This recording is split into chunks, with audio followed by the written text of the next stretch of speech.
Dans quelques instants, nous retrouverons le père Biagio Virgiti, prêtre corse, incardiné à Madagascar, mais actuellement à la paroisse Saint-Honoré-des-Laux à Paris.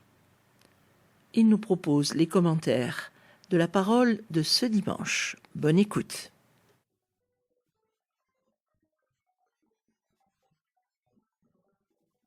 Chers amis de votre radio chrétienne, bienvenue pour cette nouvelle émission où nous allons commenter les lectures du deuxième dimanche de l'Avent de cette année C. Commençons sans plus tarder par la proclamation de l'Évangile. De l'Évangile selon saint Luc. L'an 15 du règne de l'empereur Tibère, Ponce Pilate étant gouverneur de la Judée, Hérode étant alors au pouvoir en Galilée, son frère Philippe dans le pays d'Ithurée, et de Trachonitide, Lysanias en Abilène, les grands prêtres étant Anne et Caïphe. La parole de Dieu fut adressée dans le désert à Jean, le fils de Zacharie. Il parcourut toute la région du Jourdain en proclamant un baptême de conversion pour le pardon des péchés, comme il est écrit dans le livre des oracles d'Isaïe le prophète. Voix de celui qui crie dans le désert, préparez le chemin du Seigneur. Rendez droit ses sentiers, tout ravin sera comblé, toute montagne et toute colline seront abaissées.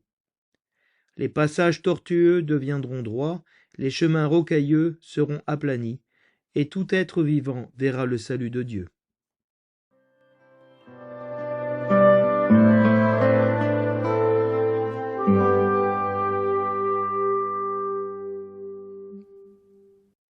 Du livre du prophète Baruch. Jérusalem, quitte ta robe de tristesse et de misère, et revêt la parure de la gloire de Dieu pour toujours. Enveloppe-toi dans le manteau de la justice de Dieu, mets sur ta tête le diadème de la gloire de l'Éternel. Dieu va déployer ta splendeur partout sous le ciel, car Dieu pour toujours te donnera ses noms, paix de la justice et gloire de la piété envers Dieu. Debout, Jérusalem, tiens-toi sur la hauteur et regarde vers l'Orient. Vois tes enfants rassemblés du couchant au levant par la parole du Dieu saint. Ils se réjouissent parce que Dieu se souvient. Tu les avais vus partir à pied, emmenés par les ennemis, et Dieu te les ramène, portés en triomphe, comme sur un trône royal. Car Dieu a décidé que les hautes montagnes et les collines éternelles seraient abaissées, et que les vallées seraient comblées. Ainsi la terre sera aplanie, afin qu'Israël chemine en sécurité dans la gloire de Dieu. Sur l'ordre de Dieu, les forêts et les arbres odoriférants donneront à Israël leur ombrage. Car Dieu conduira Israël dans la joie, à la lumière de sa gloire, avec sa miséricorde et sa justice.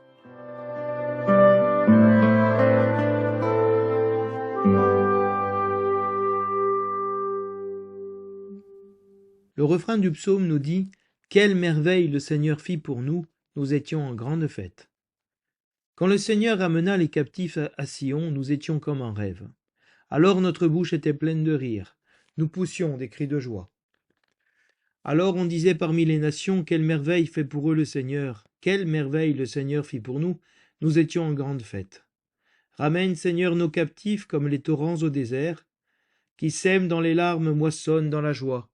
Il s'en va en pleurant, il jette la semence, il s'en vient dans la joie, il rapporte les gerbes.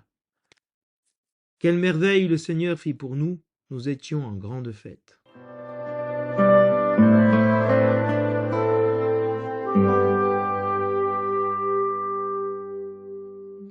De l'Épître aux Philippiens. Frères, à tout moment, chaque fois que je prie pour vous tous, c'est avec joie que je le fais, à cause de votre communion avec moi, dès le premier jour jusqu'à maintenant pour l'annonce de l'Évangile. J'en suis persuadé, celui qui a commencé en vous un si beau travail le continuera jusqu'à son achèvement, au jour où viendra le Christ Jésus. Dieu est témoin de ma vive affection pour vous tous, dans la tendresse du Christ. Et dans ma prière, je demande que votre amour vous fasse progresser de plus en plus, dans la pleine connaissance et en toute clairvoyance, pour discerner ce qui est important. Ainsi serez-vous purs et irréprochables pour le jour du Christ, comblés du fruit de la justice qui s'obtient par Jésus-Christ pour la gloire et la louange de Dieu. Parole du Seigneur.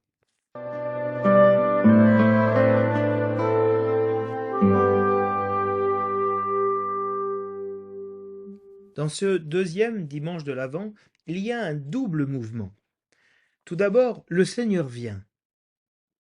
Et donc, il va aplanir la route pour venir jusqu'à nous.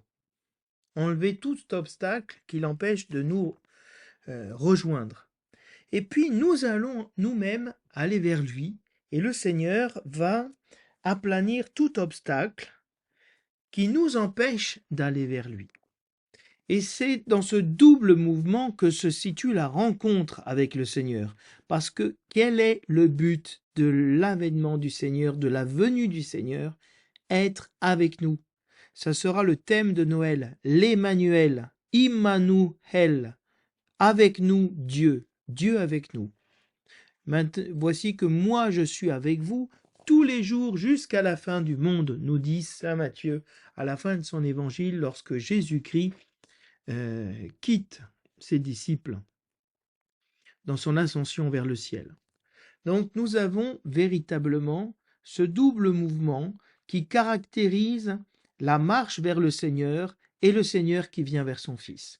C'est un peu comme si vous vouliez dans la parabole de l'enfant prodigue, le fils qui a tout perdu revient vers son père, mais son père accourt vers lui en le voyant.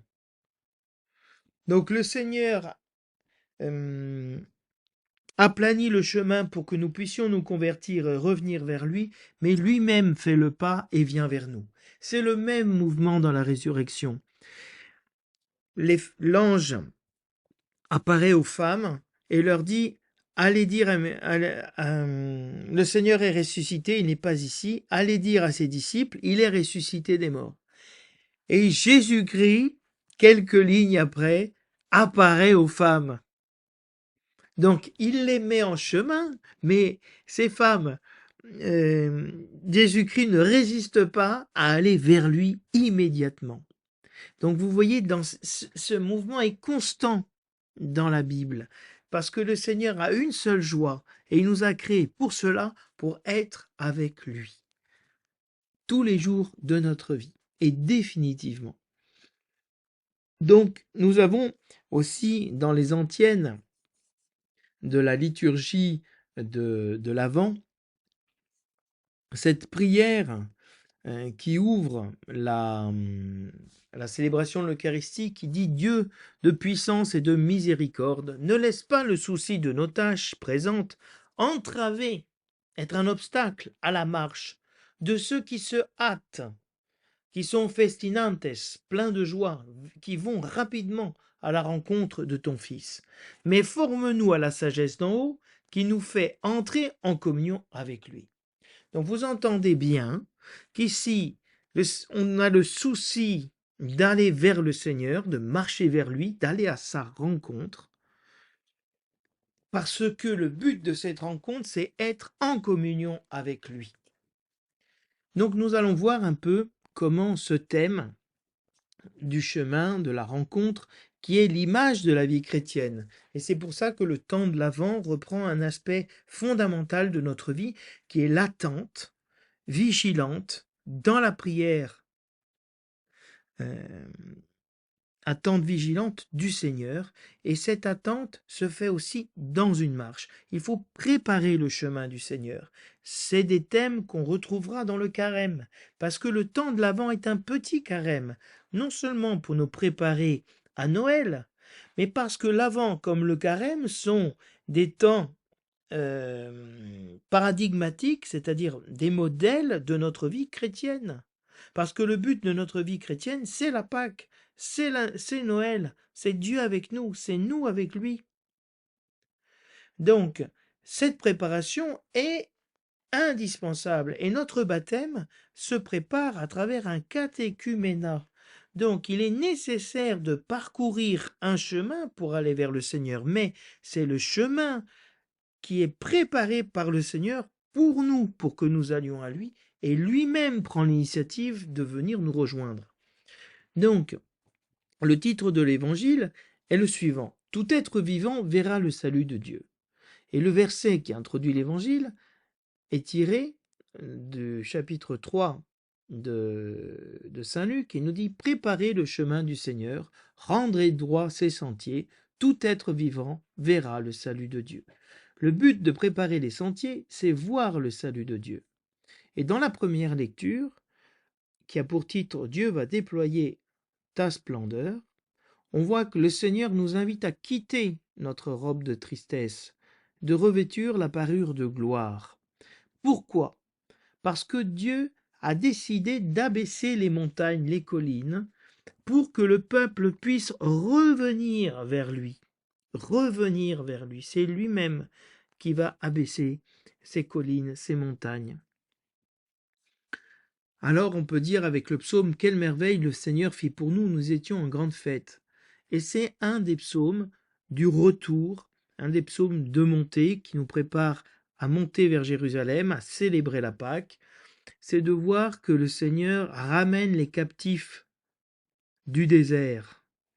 Il les ramène et ça nous fait éclater de joie. La joie, c'est ce que nous expérimentons quand nous sommes sauvés par le Seigneur.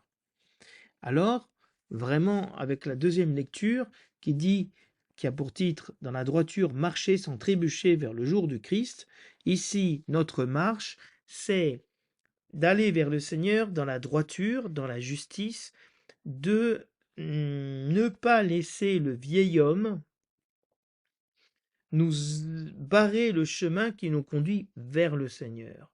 Donc, on est appelé à progresser de plus en plus dans l'amour mutuel et dans la communion pour pouvoir hâter la venue du Seigneur, comme nous l'avons vu dans la deuxième lecture de dimanche dernier.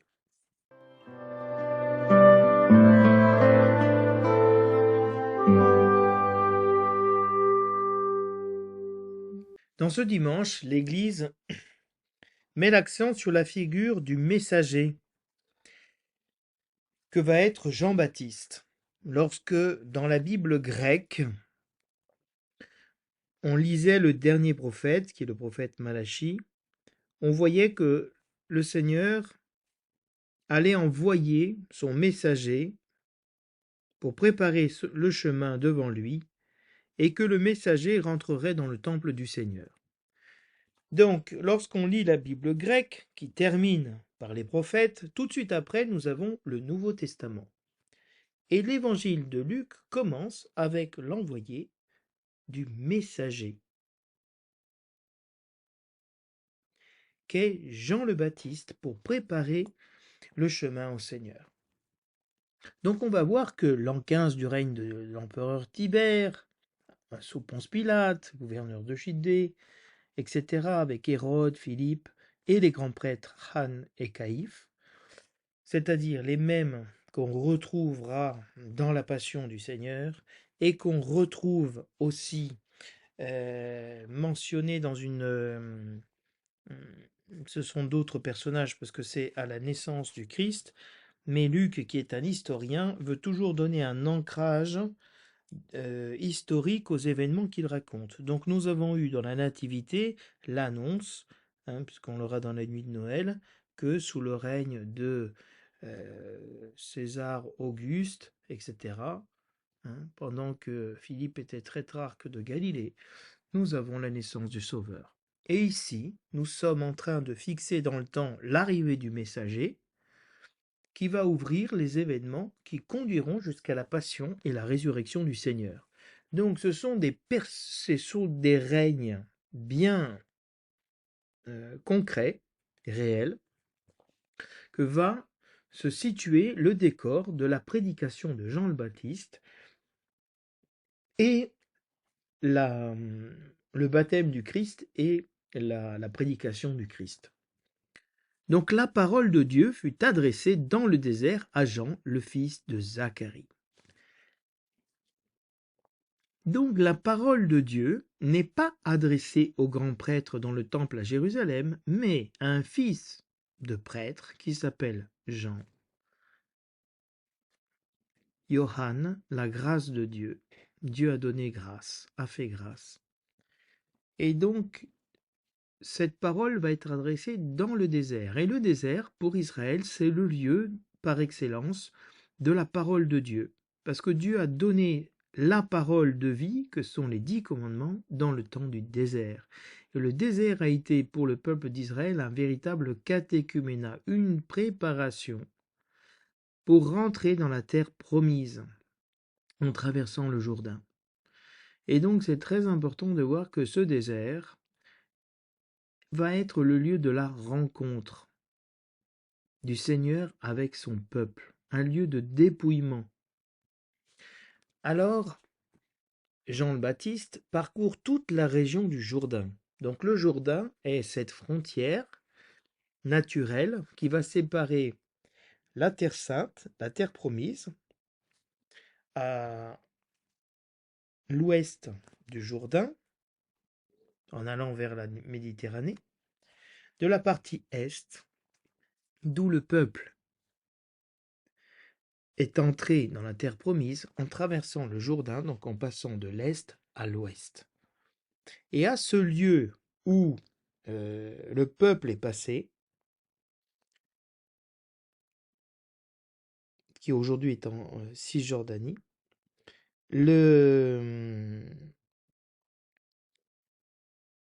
Jean-Baptiste se trouve. Et c'est lui qui baptise à cet endroit-là, là où le peuple est passé. Mais c'est aussi là où Jean le Baptiste est, parce que le prophète Élie et Élisée se trouvaient à cet endroit-là. Élie a fait son ascension dans le ciel à cet endroit-là. Et il a laissé la mission prophétique à Élisée. Donc Jean le Baptiste se retrouve au lieu où le peuple a quitté le désert pour entrer dans la terre promise. Donc c'est l'homme qui fait ce passage. Et donc il parcourt toute la région du Jourdain en proclamant un baptême de conversion. Donc le but c'est de se convertir, d'être immergé dans l'eau pour être purifié de nos péchés et nous convertir pour recevoir le pardon des péchés. Donc ici, Jean nous amène à notre condition baptismale, que nous devons nous convertir. Nous avons été baptisés, très souvent petits, sur la parole de nos parents, sur la foi de nos parents, mais nous devons nous convertir, parce que le baptême veut dire l'immersion du vieil homme dans les eaux de la mort, son anéantissement, parce que le vieil homme en nous produit le péché. Et donc, ce baptême est une purification pour recevoir de Dieu le pardon. Et donc, Jean le Baptiste est en train de faire ce qu'a prophétisé l'oracle d'Isaïe. Voix de celui qui crie, dans le désert, préparez le chemin du Seigneur, rendez droits ses sentiers. Et ici, il y a un problème de traduction. En grec, il n'y a pas de ponctuation. Donc, on ne dit pas, on peut dire voix de celui qui crie, virgule, dans le désert, préparer le chemin. Donc où est-ce qu'il faut préparer le chemin? Dans le désert. Ou c'est une voix qui crie dans le désert, dans les solitudes, dans ce lieu de la rencontre avec le Seigneur. Donc, que ce soit dans le désert que cette voix crie, comme on dit en latin, et qu'aimait répéter mon père, vox clamat in deserto. Je crie dans le désert et personne n'entend. Mais c'est peut-être dans le désert de notre vie qu'il faut préparer le chemin du Seigneur. Mais l'une ou l'autre option sont très bonnes pour nous, parce qu'elles nous renvoient au fait de préparer au Seigneur le chemin. Un chemin pour que lui puisse venir vers nous, pour que lui puisse venir dans notre vie, que ton règne vienne, que ta volonté soit faite. Et en rendant droit les sentiers, pour que le Seigneur vienne plus vite, pour qu'il se hâte à venir vers nous. Donc, tout ravin sera comblé. Parce que lorsqu'on doit passer par un chemin en pente, c'est plus dangereux, c'est plus difficile, Et les femmes enceintes, les boiteux, les personnes âgées ont du mal à passer. Donc si le chemin est droit, on va plus vite. Donc on va combler les ravins de tout ce qui nous manque, de tous ces trous que nous avons dans notre vie, de tous nos complexes, qui sont un peu notre caractère en creux. Le Seigneur va combler cela. Et toute colline, toute montagne seront abaissées. Parce que s'il faut gravir une montagne, le Mont Blanc, pour arriver, pour que le Seigneur vienne à nous, ça va être compliqué. Donc c'est plus facile qu'il nous rejoigne dans une plaine. Et donc le Seigneur va abaisser notre orgueil, nos prétentions, notre violence, pour que lui puisse venir. Les chemins qui sont rocailleux, plein de... si on marche sur des pierres, le pied n'est pas sûr. On n'avance pas vite, on peut se fouler la cheville, c'est très dangereux. Ils seront aplanis. Donc, c'est un peu ce qu'ont fait les Romains, pour d'autres motifs. Ils ont fait des routes comme la Via Appia, etc., en pierre, plates, abritées sous des arbres, pour pouvoir marcher sous le soleil et marcher vite pour pouvoir se rendre, dès qu'il y avait une insurrection, sur le lieu, avec l'armée, rapidement. Et l'Évangile a profité de ces routes romaines qui étaient là pour rétablir l'ordre, pour annoncer la bonne nouvelle. Donc, l'Empire romain a fait ce que le Seigneur voulait, c'est-à-dire aplanir les chemins pour que tout être vivant voie le salut de Dieu. Parce que le but, c'est que nous voyions le salut qui vient à nous à travers le Seigneur.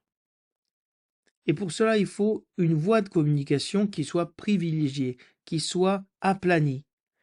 Qu'est-ce que l'Église nous apprend dans ce temps de l'Avent? À veiller, à prier, à nous tenir prêts. Et la prière va aplanir ce chemin, parce qu'elle va aplanir notre orgueil, et elle va combler tous nos manques. Et ce chemin donc qui est préparé au Seigneur pour qu'il vienne plus rapidement, dans la première lecture, dans le prophète Baruch, c'est le Seigneur qui va préparer le chemin des déportés. Et il invite Baruch, Jérusalem, à quitter son vêtement de tristesse et de deuil et de misère. Les pauvres, dans certains pays du monde, vivent avec des vêtements déchirés, des vêtements de misère, et une robe de tristesse. En Corse, ma grand-mère, comme d'autres femmes, s'habillait de noir, un vêtement de deuil. Donc, un vêtement qui absorbe, qui éteint la lumière, qui ne la réfléchit pas.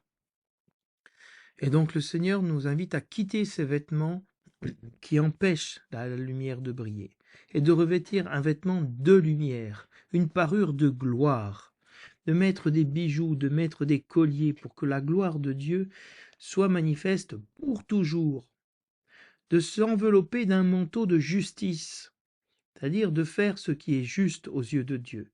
Et quand le Seigneur vient, il n'y a pas de temps pour jeûner, il faut se réjouir, il faut casser la tirelire. Mets sur ta tête le diadème de la gloire de l'Éternel. Pourquoi? Parce que nous sommes l'épouse du Seigneur. Et donc nous nous préparons pour le Seigneur qui vient à nous. Et Dieu va déployer sa splendeur. Donc nous, on se prépare, on quitte cette robe, et le Seigneur va venir à nous. Et il va nous donner des noms nouveaux. C'est-à-dire il va changer notre nature. Nous qui vivions dans l'injustice, il va nous appeler paix, justice, gloire de la piété envers Dieu. C'est-à-dire que le peuple de Dieu et les chrétiens deviennent ceux qui prient le Seigneur, qui manifestent sa gloire dans la prière. Et c'est le but de l'Eucharistie. Alors, elle nous dit, comme la lecture de dimanche dernier, « Debout, Jérusalem, debout, lève-toi, redresse la tête, tiens-toi sur la hauteur, et regarde vers l'Orient. Tous tes enfants qui étaient dispersés, les voici qui sont rassemblés. Ils sont rassemblés par quoi? Par la parole du Dieu saint, par la parole de Dieu. La parole de Dieu, elle nous rassemble, elle nous réunit, elle nous réjouit. Pourquoi? Parce qu'on entend que le Seigneur se souvient de l'amour pour son peuple, de notre abaissement, de nos souffrances. Et il invite Jérusalem à voir, regarde, tu les as vus partir à pied, déportés par les ennemis, enchaînés, frappés, et Dieu te les ramène portés en triomphe, comme sur un trône royal. Ils sont partis de manière honteuse, vergogneuse, et ils reviennent de manière triomphale, royale. Quel Dieu! Voilà ce que Dieu fait avec notre condition de péché. Il la revêt de gloire, il la transforme. Parce que Dieu a décidé que les hautes montagnes, les collines éternelles, où on rendait la justice, où on faisait des cultes aux idoles, soient abaissées, soient supprimées, pour qu'on puisse louer le Seigneur, que toutes les vallées seraient comblées, et que la terre soit aplanie. Pourquoi? Pour qu'Israël chemine en sécurité dans la gloire de Dieu. Donc le but de l'abaissement de ce paysage, c'est de faciliter le retour d'Israël dans le sein de Dieu. Et alors, même les forêts et les arbres feront de l'ombre à Israël et donneront de la nourriture au peuple. Parce que Dieu lui-même, qui est le berger d'Israël, il le conduira dans la joie, à la lumière de sa gloire, avec sa miséricorde et sa justice. Donc vous voyez que les termes de gloire, justice, joie, reviennent systématiquement. C'est ce que Dieu va faire. Il va nous redonner la joie parce qu'il va nous faire justice sur nos ennemis et sur nos péchés. Et nous faire entrer dans la gloire des enfants de Dieu. Alors on peut dire avec le psaume, hein, quelle merveille le Seigneur fait pour nous. Nous étions dans une grande joie, on était captifs.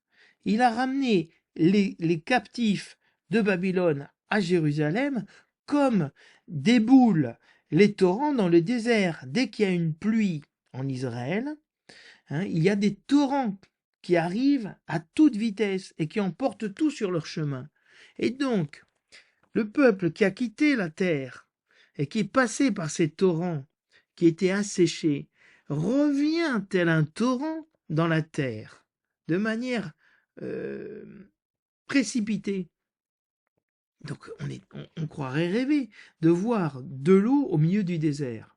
Alors on avait la bouche pleine de rire. On rit, on pousse des cris de joie, comme Myriam qui voit les Égyptiens noyés, morts dans les eaux.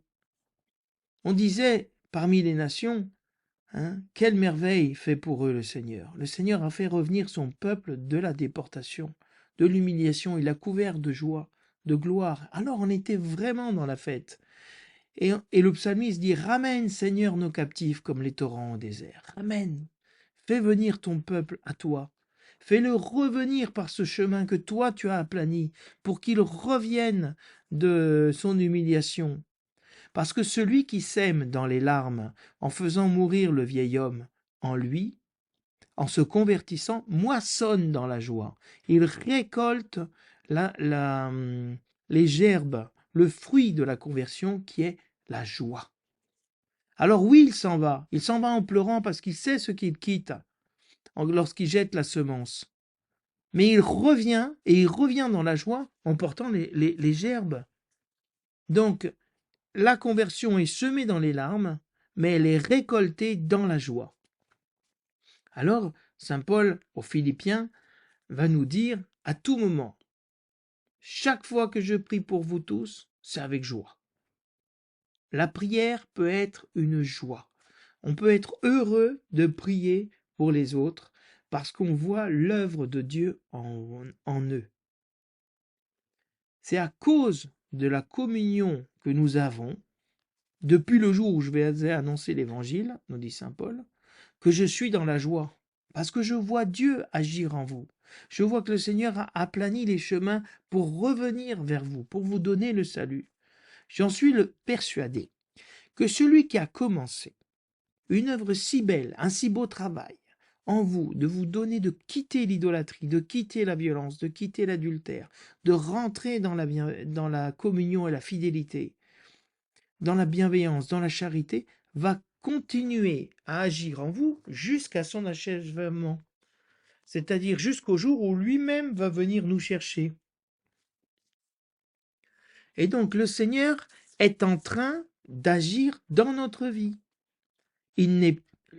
Le Fils est toujours à l'œuvre. Alors qu'est-ce qu'il demande Paul dans sa prière? Que votre amour fasse de plus grands progrès. Il progresse toujours, toujours, toujours en vous.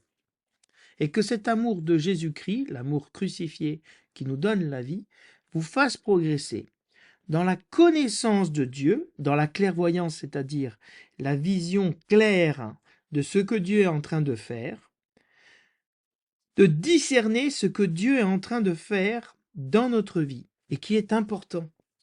Donc, Paul prie pour qu'on puisse grandir dans la connaissance de Dieu, dans notre discernement, de savoir où est la volonté de Dieu. Ainsi, on sera pur et irréprochable pour le jour du Seigneur. Donc, le Seigneur est en train, Paul prie pour que ces communautés qu'il a évangélisées puissent aplanir le chemin pour la venue du Seigneur et discerner ce qui est important à faire pour qu'ils connaissent l'œuvre de Dieu. Ainsi, ils seront trouvés purs, irréprochables, lorsque le Seigneur viendra les trouver, parce qu'il les trouvera dans l'attente, en train de veiller, avec un fruit de justice. Quelle justice? La justice de la croix, où Jésus-Christ meurt pour les pécheurs. Et cette justice, elle s'obtient par Jésus-Christ, par son intercession, par l'assimilation à la nature de Jésus-Christ. Et pourquoi? Pour rendre gloire et louange au Seigneur. Donc nous offrons l'Eucharistie, le sacrifice de louange au Seigneur pour la gloire de Dieu. Notre vie, nous la vivons pour que Dieu soit glorifié dans ce monde. Voilà l'attitude de préparer le chemin du Seigneur. Et le Seigneur nous prépare à cette gloire, à cette joie. Donc je vous souhaite, chers amis auditeurs, un très bon dimanche, plein de vie, plein d'espérance dans ce Seigneur qui vient et qui vient nous sauver.